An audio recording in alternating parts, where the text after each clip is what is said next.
Naxçıvanda bir toplantıda arxiv ne güzel şeydi deyirəm Vaqif müəllim. İstiqlaliyyəti birinci qaldıran 18-ci ildə Məmməd Əmin Rəsulzadənin bir dənə orada şəkili yoxudur, bir dənə şüvarı yoxudur. Ancaq şüvarlar bir ondan ibarətdir ki, mütəlliq oku müdafiə etmək lazımdır, mütəlliq okunda rəhli şəkillər. Ay vətəndaş, sən öz vətənin, öz evini qorumalısan. Öz ailənin, öz atanın, ananın qəbrini qorumalısan. Ona göre de her şeyden artık, her şeyden üstün bu işle meşgul olmalısın. Bəs ne cür ola bilər ki, bir iki ay bundan qabaq yırdılar cemaatı, apardılar Seyfəli poligonuna 2000 nəfər adam, 2 gündən sonra orada cəmisi 50 adam var. Qaçdı getdi hamısı.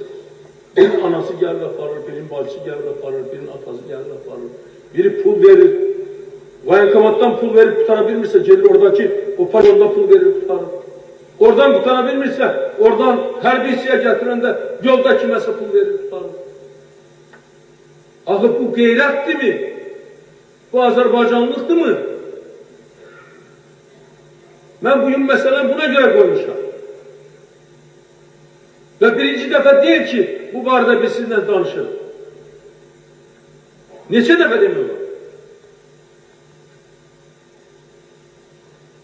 Voyankomların işi bugün de geri-qənaat başladı.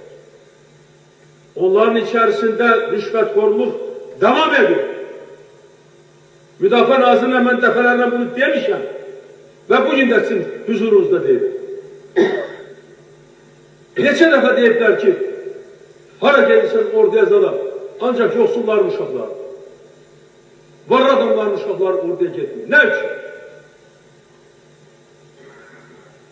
Mənə siyahı veriblər, nihayət. Mən bugün burada bunu elan eləmək istəmirəm, ama verəcəm. Hərbi komisarlığa, prokurorluğa, bizim inzibati organlara. O orduya getmeyenlerin özlerini yok, onların valideynlerini məsuliyyətə cəlb etmək lazım. Valideynlerini.